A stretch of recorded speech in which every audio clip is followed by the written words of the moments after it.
Hi hello sweeties, welcome to my story world. ఒక పక్క పూజిత కోసం తన కుటుంబం అంతా ఎదురు చూస్తూ ఉండగా మరో పక్క విజయ్ ఎదురు చూస్తూ ఉన్నాడు. పూజిత ఫ్లైట్ అనుకున్న దానికన్నా 10 నిమిషాల ముందుగానే రావడంతో చాలా హ్యాపీనెస్తో బయటికొచ్చి తన కుటుంబాన్ని చూసి చాలా రోజులు కావడంతో సంతోషంతో కన్నీళ్లు పెట్టుకొని దాదాపు 15 నిమిషాల పాటు అందరి గోలలో పడిపోయింది. దూరం నుండి చూస్తున్న విజయ్కి ఎప్పుడెప్పుడు తన దగ్గరికి వస్తుందని చాలా ఆతృతగా ఎదురు చూస్తూ ఏ రోజైతే వెళ్ళే రోజు తను హక్ చేసుకొని ప్రపోజ్ చేసి వెళ్ళిందో అదే ప్లేస్లో నిలబడుకొని అంతే ఆతృతగా ఎదురు చూస్తూ ఉన్నాడు. పూజిత అప్పటికే ఇంట్లో మొత్తం విషయం చెప్పి ఉండటంతో అందరూ విజయ్ దగ్గరికి వెళ్ళమని చెప్పడంతో పూజిత చాలా హ్యాపీగా ఫీల్ అయ్యి మీరంతా వెళ్ళిపోండి, నన్ను తీసుకొని వస్తాడు అని రిక్వెస్ట్ చేసి చెప్పి అందరినీ ఇంటికి పంపించింది.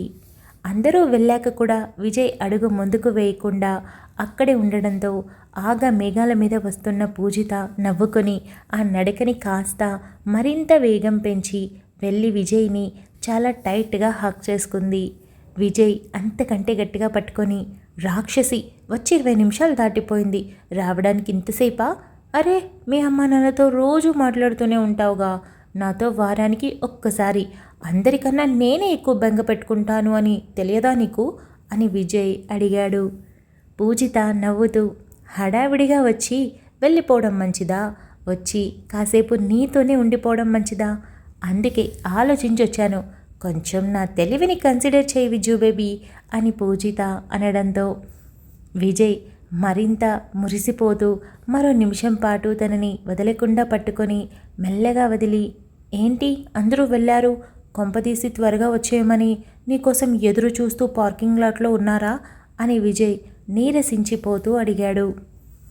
లేదు, అందరినీ ఇంటికి పంపేశాను, నన్ను నువ్వు జాగ్రత్తగా తీసుకొస్తావని చెప్పాను అని పూజిత అనడంతో విజయ్ చాలా హ్యాపీగా ఫీల్ అయ్యి తన చేతిని హోల్డ్ చేసి తీసుకొని వెళ్ళి జాగ్రత్తగా డోర్ ఓపెన్ చేసి తను కూర్చున్న తర్వాత డోర్ వేసి డ్రైవింగ్ సీట్లో కూర్చొని, పూజీ ఎంత మిస్ అయ్యానో, అలా ప్రపోజ్ చేసి ఇలా వెళ్ళిపోయావు, ఎంత పెయిన్ఫుల్గా ఉండిందో తెలుసా, బట్ రోజులు ప్రతి బాధని తగ్గిస్తాయి కదా, అలానే నేను కూడా నార్మల్ అయ్యాను, వారానికి ఒక్కసారి మాట్లాడదాం, నా చదువుకి ఏ ఇబ్బంది రాకూడదు అని నువ్వు అన్నప్పుడు అటు నీ చదువు మీద కెరియర్ మీద మరో పక్క మీ అమ్మా నాన్నకి వెళ్ళినందుకు ఎప్పుడు ఏ బ్యాడ్ నేమ్ తీసుకురాకూడదు అనే నీ ఇంటెన్షన్, మరో పక్కన నాతో మాట్లాడాలి అన్న నీ ఇష్టం, అన్నింటినీ గమనించాను, అందుకే నీకు ఒక్కసారి కూడా అడ్డు చెప్పలేకపోయాను. ఏదైనా స్పెషల్ అకేషన్ ఉంటే నువ్వు ప్రత్యేకంగా కాల్ చేస్తావు కదా, అందుకే ఏదైనా ఫెస్టివల్ లేదా నా బర్త్డే లేదా నీ బర్త్డే ఏదైనా ఒకటి వస్తూనే ఉండాలని ఎంతగా కోరుకున్నానో తెలుసా, బట్ ఫైనల్లీ నువ్వు తిరిగి వచ్చేసావు, ఇప్పుడు ఇలా నా పక్కన. ఆ రోజు ముట్టుకున్నాను ఫస్ట్ టైం, మళ్ళీ రెండోసారి, కానీ ఈ రెండిటి మధ్య మన ప్రేమ పెరిగి పెద్దదై 2 ఏళ్ళు దాటింది, చాలా విచిత్రంగా ఉంది కదా అని విజయ్ అన్నాడు. పూజిత నవ్వుతూ చేతులు చాచి దగ్గరికి రమ్మని పిలవడంతో విజయ్ ఒక క్షణం కూడా ఉండకుండా వెళ్ళి పూజితాని టైట్గా హక్ చేసుకున్నాడు. ఎక్కువ మాట్లాడితే సెల్ఫ్ కంట్రోల్ ఉండదు, నీకోసం వచ్చేయాలి అనిపిస్తుంది, అందుకే వారానికి ఒక్కసారి మాట్లాడాలని కండిషన్ పెట్టాను, అలా అయితే వారమంతా నీకోసం ఎదురు చూస్తూ డైవర్ట్ చేసుకునేందుకు నా కెరియర్ మీద కాన్సన్ట్రేషన్ పెట్టగలను కదా, అందుకోసమే, లేదంటే నీతో పగలు పొద్దస్తుమాను మాట్లాడమన్నా మాట్లాడగలను. చూసావా, ఈ 2 ఏళ్లలో మనకి ఒక్కసారైనా గొడవ అయిందా? లేదు కదా, మాట్లాడుకున్న ప్రతిసారి ఎంతో ఇష్టంగా ఎంతో ప్రేమతో, అసలు ఎంత బాగుంది, నా ఫ్రెండ్స్ అయితే నన్ను చూసి వాళ్ళు కూడా లవ్లో పడిపోవాలి అని కోరుకునే అంతగా ప్రేమించుకున్నాం మనం అని పూజిత తన గుండెల్లో ఒదిగిపోయిన విజయ్ తల మీద ముద్దాడింది. లవ్ యూ సో మచ్ అని విజయ్ అనడంతో I love you too Viju అని పూజిత మరింత ఇష్టంగా చెప్పింది. విజయ్ మెల్లగా పూజితను వదులుతూ ఒక కిస్ చేయనా, ఇక్కడ కాదు ఇక్కడ అని బుగ్గ మీద చేయి పెట్టి చూపించడంతో పూజిత నవ్వుతూ తల ఊపి, ఫోన్లో ఇస్తానంటే వద్దు అనడానికి కారణాలు టెంప్ట్ అయిపోతాను అని, ఇప్పుడలా కాదులే, పక్కన నువ్వు ఉన్నావు కదా, ఎంత టెంప్ట్ అయినా నష్టం లేదు, ఎన్ని కావాలన్నా ఇస్తావు కదా అని పూజిత నవ్వుతూ అనడంతో అల్లరి పిల్లవి, అని విజయ్ తన ముక్కుని లాగి చెంప మీద చేయి వేసి మరో చెంప మీద నిమిషం పాటు పెదవులు నిలిపి దూరం జరిగి సో హ్యాపీరా, ఆల్రెడీ అమ్మా నాన్నకి చెప్పేశాను పెళ్లి ముహూర్తాలు చూడమని, ఏమంటావ్ అని విజయ్ అడిగాడు. పతియే ప్రత్యక్ష దైవం, భర్త అడుగుజాడల్లో ఈ సతీమణి నడుస్తుంది అని పూజిత కళ్ళెగరేసి అనడంతో విజయ్ మరింత గట్టిగా నవ్వుతూ అయితే బయలుదేరుదామా అని అన్నాడు. అలాగే పద, అమ్మా నాన్న కూడా నీతో మాట్లాడాలని చాలా ముచ్చట పడుతున్నారు. ఫోన్లో మాట్లాడతావు కానీ వెళ్ళి కలవ్వు. నీ సిగ్గు చూసి వాళ్ళు కూడా నన్ను ఇబ్బంది పెట్టడం మానేశారు. ఈరోజు మాత్రం నువ్వు అందరితో మాట్లాడాలి, గుర్తుపెట్టుకో. కాబోయే అత్తయ్య మామయ్యతో ఎందుకు నీకు అంత కష్టం అని పూజిత అనడంతో కష్టం కాదు, ఒక్కడినే వెళ్ళాలంటే ఇబ్బంది, నువ్వున్నావుగా, ఎప్పుడు మాట్లాడతాను చాలా ఫ్రీగా అని విజయ్ అన్నాడు. సరే ఇప్పుడు చెప్పు, నీకు ఫస్ట్ లవ్ ఎవరు అని పూజిత కాల్ స్టార్ట్ చేసిన విజయ్ వైపు చూసి అడిగింది. ఏంటి నీ పేరు చెప్తాను అని అనుకుంటున్నావా? నాకు అబద్ధాలు చెప్పడం రాదు, నిజమే చెబుతున్నా. అప్పుడు ఇప్పుడు ఎప్పటికీ నా ఫస్ట్ లవ్ నందునే, కానీ తను నా బెస్ట్ ఫ్రెండ్కి పరిమితమైంది. ఇప్పుడు తన ప్లేస్ని ఆ బుడ్డది రీప్లేస్ చేసేస్తోంది. నీకు తెలుసుగా ఎంత క్యూట్గా ఉంటుందో. ఇకపోతే ఆ తర్వాత నువ్వే. అది ప్రేమతో మొదలై పెళ్లితో ముందుకు సాగుతూ లైఫ్ లాంగ్ అలా సాగిపోతూనే ఉంటుంది అని విజయ్ చెప్పాడు. వెరీ గుడ్, అస్సలు మారకు. నువ్వు నాకు మొదటి రోజు బెంగళూరులో కలిసాంగా, మనం ఆ రోజు నీ మాటలు చాలా బాగా నచ్చాయి. అప్పుడే కనెక్ట్ అయ్యాను. అలానే ఉండాలి ఎప్పటికీ. ఇంప్రెస్ చేయాల్సిన పని లేదు, ఆల్రెడీ ఇంప్రెస్ అయిపోయాను. So don't worry. అయినా నందు మాటలకి నేనే పడిపోయాను. ఒక అబ్బాయిగా నువ్వు పడిపోవడంలో తప్పులేదు. తను ఎంత బాగా మాట్లాడుతుందో. ఇంతకీ ఎప్పుడు కలుద్దాం అని పూజిత అడిగింది. ఎప్పుడేంటి, ఇవాళ మీ ఇంట్లో మాట్లాడి రేపంతా నీతో కలిసి బయట తిరిగి రేపు నైట్ ఫ్లైట్ పట్టుకొని హైదరాబాద్ వెళ్ళిపోతా. తర్వాత డైరెక్ట్గా పెళ్ళి, అంతే. నువ్వే ఒకరోజు వీలు చూసుకొని హైదరాబాద్ రావాలి. అక్కడే విక్కీ, అర్జున్ అందరూ ఉంటారు కాబట్టి హ్యాపీగా అందరినీ కలవచ్చు. ప్రామిస్ చేస్తున్నా, ది బెస్ట్ ప్లేస్ హైదరాబాద్ అని ఒప్పుకుంటావు. బికాజ్ నందు దివ్య వల్ల. చూస్తూ ఉండు, హైదరాబాద్లోనే కాపురం పెట్టేస్తాం మనం. మరెక్కడికి ఆపర్చునిటీ వచ్చినా వెళ్ళలేం అని విజయ్ అన్నాడు. నాకు అటువంటి జీవితమే కావాలి, పోనీ అని పూజిత అనడంతో విజయ్ నవ్వుతూ కార్ స్టార్ట్ చేశాడు. నందు దివ్య ఇల్లు ఎదురెదురు కావడంతో దివ్య బాబు ఎప్పుడు పడితే అప్పుడు ఇక్కడికి రావడం, పాప ఎప్పుడు పడితే అప్పుడు దివ్య వాళ్ళ ఇంటికి వెళ్ళడంతో ఇద్దరూ డోర్స్ ఓపెన్లోనే ఉంచడం అలవాటు కావడంతో అలానే బొమ్మలన్నీ వేసి పాప ఆడుకుంటూ ఉండడంతో టీవీలో రైమ్స్ పెట్టి వంటగదిలో పనిలో ఉన్న నందు పాప కోసం చిన్న బౌల్లో పెరుగు బువ్వ కలుపుకొని, అరే బంగారాలు, నీకోసం బువ్వ తెచ్చేశాను. ఈరోజు నీకు ఇష్టమైన పెరుగు బువ్వ. రోజు తినకూడదు కదా, అందుకే అప్పుడప్పుడు పెట్టాలని ఫిక్స్ అయిపోయాను అంటూ నవ్వుతూ బయటికి వచ్చిన నందు షాక్ అయిపోవడమే కాకుండా క్షణాల్లో తన ఒంటి నిండా చెమటలు పట్టాయి. చేతిలో ఉన్న పెరుగు గిన్నె అలానే నేలకు వదిలేసింది. పాపని ఎత్తుకొని ముద్దాడుతూ ఉన్న ప్రియాని చూసి నందుకి కాళ్ళు చేతులు ఆడకపోగా టెన్షన్తో గొంతు తడారిపోయి అడుగు భారంగా ఉండటంతో మెల్లగా అడుగు పక్కకి వేసింది. ఏంటమ్మా, అమ్మ కావాలా? నేను నచ్చలేదా అంటూ ప్రియా పాపని ఎత్తుకొని ముద్దాడుతుంటే పాప ఏ కల్మషం లేకుండా నవ్వుతూ ప్రియా జుట్టుని లాగుతూ మొహం మీద మరో చేతిని ఆడిస్తూ ఉండడంతో నందుకి మరింత భయం వేసి పక్కనే ఉన్న ఫోన్ అందుకోవడానికి ట్రై చేస్తూ ఉండగా, హాయ్ నందు, ఎలా ఉన్నావు అని ప్రియా పలకరించింది.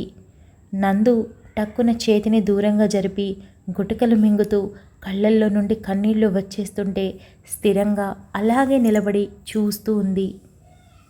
అడుగుతుంటే సమాధానం చెప్పవేంటి, బాగున్నావా లేదా అని తనతో ఉన్న సైడ్ స్లింగ్ బ్యాగ్లో నుండి గన్ చాలా మామూలుగా ఏ టెన్షన్ లేకుండా బయటికి తీసింది. అది చూసిన నందుకి గుండాగినంత పనయి, బాగున్నాను, నేను చాలా బాగున్నాను అని తడబడిపోతూ చెప్పింది. నాకు తెలుసు ఎందుకు బాగుండవు, అర్జున్ ప్రేమతో పిచ్చెక్కిస్తూ ఉంటాడు. మరో పక్కన ముద్దుల కూతురితో చాలా సంతోషంగా ఉంటావని గెస్ చేశాను. అయినా నేను బెదిరిస్తే కానీ సమాధానం చెప్పావు.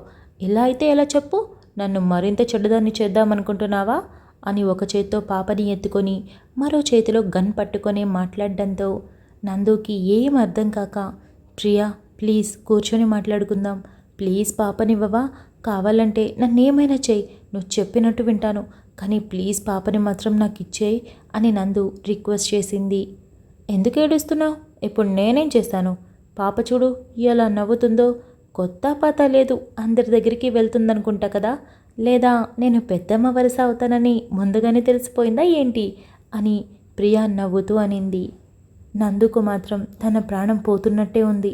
ఆ భగవంతుణ్ణి మనసులో 100 మొక్కులు మొక్కుకుంటూ, దయచేసి పాపకి ఏం కానివ్వద్దని వేడుకుంటూ, అర్జున్ డైలీ ఆ టైంకి కాల్ చేయడం గుర్తొచ్చి, ప్లీజ్ రా ఒక్కసారి కాల్ చేయరా అని మనసులోనే విపరీతంగా కోరుకుంది. ఇంతకీ అర్జున్ ఎలా ఉన్నాడు? ఎప్పుడైనా నా గురించి మాట్లాడుకుంటున్నారా? అదే తిట్టుకోవడానికైనా అని ప్రియా అడిగింది. లేదు, నిన్నెప్పుడు తిట్టుకోలేదు. ఆ రోజు తర్వాత మళ్ళీ నీ గురించి మేమెప్పుడూ మాట్లాడుకోలేదు. ప్రామిస్ ప్రియా. ప్లీజ్ ప్రియా పాపనివ్వవా, తనకి భోజనం టైం అయింది, ఆకలిస్తుంది, పస్తులు ఉండలేదు, నోరు తెరిచి అడగలేని బిడ్డ కదా, ప్లీజ్ ప్రియా ఇవ్వు ప్రియా అని నందు చాలా చాలా బ్రతిమలాడింది. నా కాళ్ళు పట్టుకొని అడుగుతావా అని ప్రియా అనడంతో, పట్టుకుంటాను, ఖచ్చితంగా పట్టుకుంటాను అని క్షణం కూడా ఆలోచించకుండా చెప్పింది. వావ్, నీకు పాప అంటే ఎంత ఇష్టం, సరే కానీ చెప్పు, అర్జున్ని నా కోసం వదిలేస్తావా అని ప్రియా అనడంతో నందు ఏం చెప్పాలో అర్థం కాక బ్లాంక్గా చూస్తూ ఉండిపోయింది. ఏంటి ఇందాకట్లా టక్కున సమాధానం చెప్పకుండా సైలెంట్గా ఉన్నా, నీకు పాప కంటే మొగుడే ఎక్కువైపోయాడా అని పాపని ముద్దు పెట్టుకుంది. ప్రియా, నువ్వు అనుకున్నట్టు కాదు, అర్జున్తో నేను వేరే ఏ రిలేషన్ కోరుకోవట్లేదు, తను నాతో ఉండాలంతే. ఇక తన వల్ల నాకు దక్కిన ఈ అదృష్టాన్ని నేను వదులుకోలేను, నాకు ఇద్దరు కావాలి. ప్రియా ప్లీజ్ ప్రియా, ఇష్టం లేని వాడితో జీవితం బాగుండదు, నేనెప్పుడు నీకు ఏ అన్యాయం చేయలేదు, మరి ఎందుకు ఇలా బిహేవ్ చేస్తున్నావు, ప్లీజ్ ప్రియా పాపనివ్వు అని నందు మరింతగా ఏడుస్తూ అడిగింది. నువ్వు నాకేం అన్యాయం చేయలేదా? మొత్తం చేసింది నువ్వే.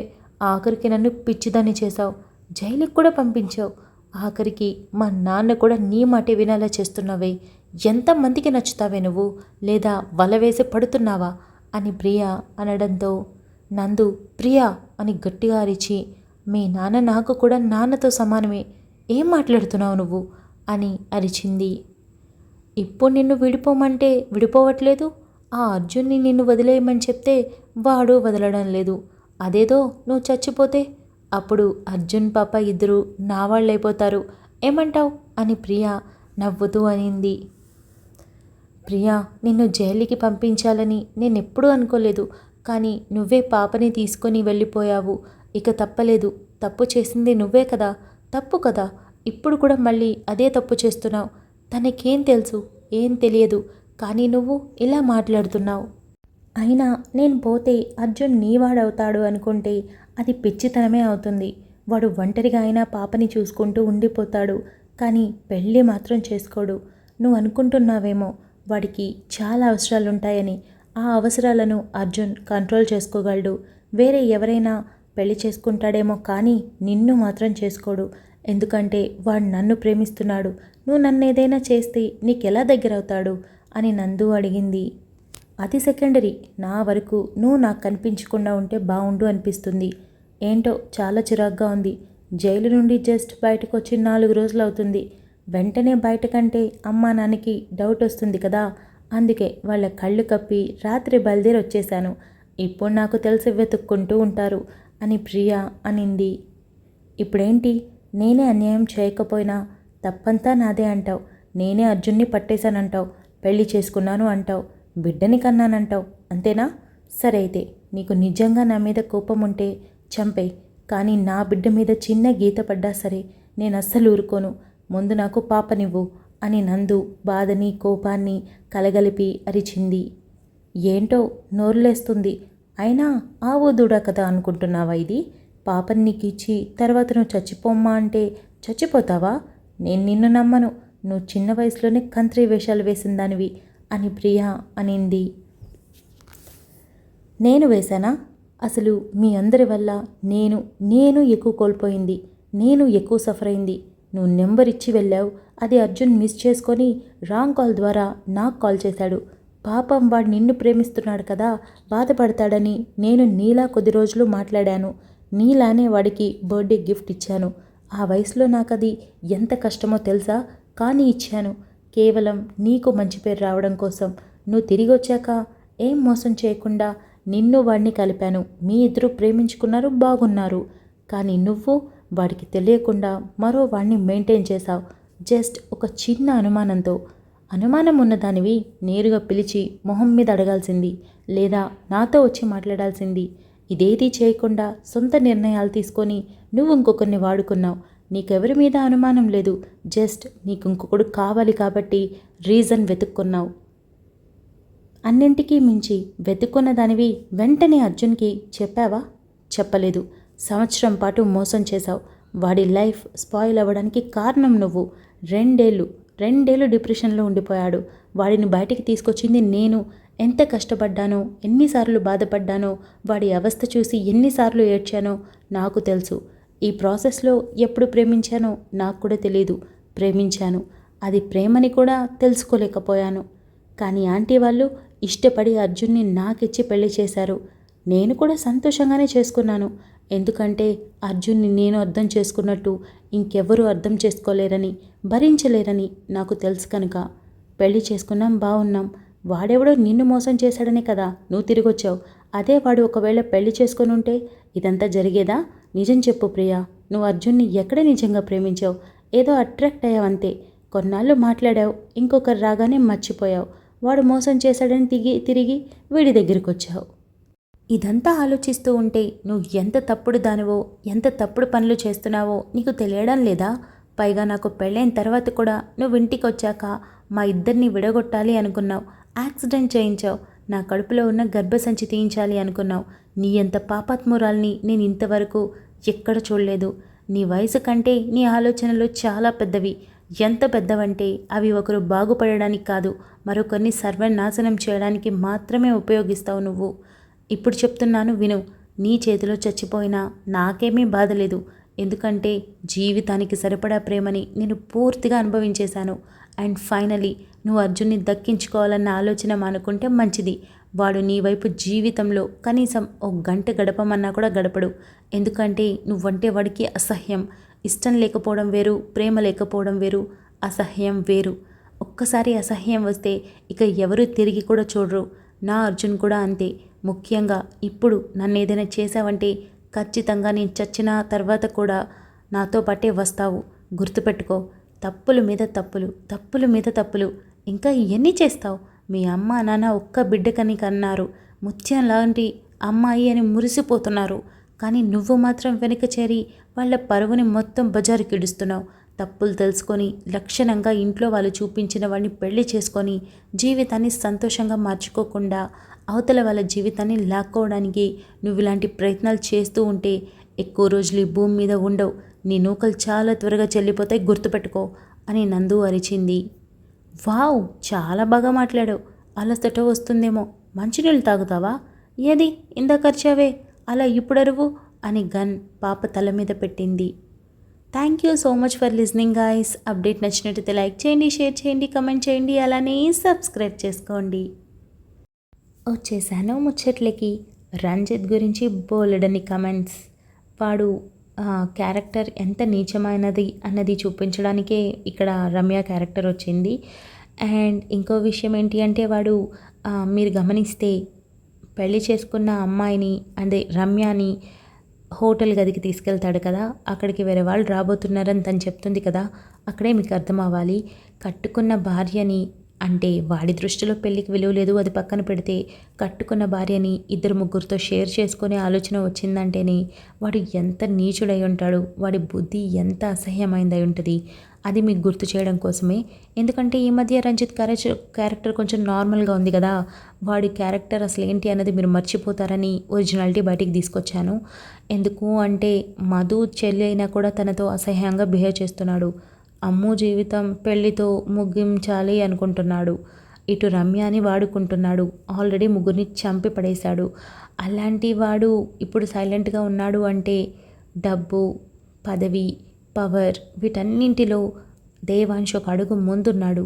సో ఏదైనా అటు ఇటు అయితే వీడి జీవితం కొలాప్స్ అయిపోతుంది కదా, అందుకే జాగ్రత్త పడుతున్నాడనమాట. కానీ వాడి క్యారెక్టర్ మీరు మర్చిపోకూడదని నేను ఇలా డిఫైన్ చేశాను. ఇకపోతే ఈ పార్ట్ ఎలా అనిపించింది? ఆహ్, ప్రియా ఎంట్రీ వచ్చింది కదా! సో ఇదే లాస్ట్ తన క్యారెక్టర్‌కి ఎండ్ పడబోయేది. కాకపోతే తన లైఫ్ పూర్తిగా ఏమైందనేది ఫర్దర్‌గా మనకి మాటలో తెలుస్తుంది. ఇకపోతే ఒక 3 డేస్ వస్తుంది ఈ స్టోరీ. అంతే అయిపోతుంది. ఎందుకు అంటే డెడ్ ఎండ్‌కి వచ్చేసాం కదా! సో ఈ కథకి అర్జున్‌కి, నందుకి బాయ్ చెప్పి కొత్త స్టోరీకి హాయ్ చెప్పబోతున్నాం త్వరలో. అదన్నమాట విషయం. ఇకపోతే ఒక కమెంట్ ఏంటి అంటే, ఈ స్టోరీస్‌ని తొందరగా అయిపించి కొత్తవి స్టార్ట్ చేయమన్నారు. ఎందుకు అయిపిస్తాను నేను? అయిపోయిన స్టోరీ కాబట్టి అర్జున్, నందు అయిపోతుంది. కానీ నాతోనే నువ్వు ఉండిపో అయిపోతుందని అయిపించమని మీరెందుకు చెప్తారు నాకు? అది నా ఇష్టం. నాకు ప్రాపర్‌గా ఎండింగ్ ఇవ్వాలి అనిపించినప్పుడే ఇస్తాను. అది ఈరోజు కావచ్చు, రేపు కావచ్చు, నెక్స్ట్ ఇయర్ కావచ్చు. అది నా ఇష్టం. ఒక స్టోరీ స్టార్ట్ చేసేసి ఒక క్యారెక్టర్ని క్లియర్గా డిఫైన్ చేస్తూ మంచి చెడులు ఒక మెసేజ్ ఇవ్వడానికి ట్రై చేస్తూ ఒక కుటుంబ కథని ఒక ఫ్లోలో తీసుకెళ్లడం అంత ఈజీ ఏం కాదు. మీరు చెప్పగానే ముగించడానికి సజెషన్స్ ఇవ్వండి, తీసుకుంటాను. అంతేగాని ఆర్డర్ చేయకండి. ఎందుకంటే ఇక్కడ మీరు నాకు ₹1,00,000 ఇచ్చి ఈ స్టోరీని అయిపించమని చెప్పండి, అయిపిస్తాను నేను 4 రోజుల్లో. అలా కాదు, మీరు ఊరికే బెదిరించి అయిపించమ్మా అంటే ఇక్కడ ఎవరు పడేవాళ్ళు లేరండి. ఇది నా పేజ్, నాకు నచ్చింది కాబట్టి, నా స్టోరీ కాబట్టి నచ్చినంత వరకు రాసి పోస్ట్ చేస్తున్నాను. నచ్చిన వాళ్ళు చాలామంది ఉన్నారు, వాళ్ళ కోసం చేస్తున్నాను నేను, మీకోసం కాదు. మీరు అంత ఇబ్బందిగా అయిపించమని చెప్పాల్సిన అవసరం ఏం లేదు. 100 స్టోరీలు పేజెస్ ఉన్నాయి, ఏదో ఒక దాంట్లో పడి ఆ కథలు వినుకోండి. మీకు ఇలాగా సాఫ్ట్గా వెళ్ళే కథలు నచ్చవు. ఎందుకు అంటే బోర్ కొట్టేస్తుంది కొద్ది రోజులకి. సో మీకు కావాల్సిన హైప్ ఉన్న స్టోరీస్ కావాలనుకుంటే మీరు వేరే అదర్ ఛానల్స్లోకి వెళ్ళచ్చు హ్యాపీగా. ఎందుకంటే నాకంటే పెద్ద ఛానల్స్ ఉన్నాయి. నాది అందరికన్నా కూడా చాలా చాలా బుల్లి ఛానల్ నాది. నా దగ్గర ఉన్న లిమిటెడ్ మెంబర్స్ నాకు చాలు. సో అది మీరు కాస్త గుర్తుపెట్టుకొని సజెషన్స్ ఇస్తే తీసుకుంటాను, కానీ ఆర్డర్స్ ఇస్తే మాత్రం ఎట్టి పరిస్థితులు తీసుకోను. అస్సలు టాలరేట్ చేయను నేను, గుర్తుపెట్టుకోండి. అదన్నమాట విషయం. ఇంతే ముచ్చట్లు అన్నట్టుగానే ఈ అప్డేట్ కొంచెం పెద్దది ఇచ్చేసాను కదా, మోస్ట్లీ 18.5 మినిట్ వచ్చింది అనుకుంటా. ఇంకా ఇవ్వాల్సింది, బట్ అక్కడ కాకపోతే మంచి ఊపు ఉంటుందని ఆపాను. అదన్నమాట విషయం. మనం ఈవినింగ్ మధు దేవాంశ్ అప్డేట్లో కలుసుకుందాం. అంతవరకు keep smiling, stay healthy, bye guys.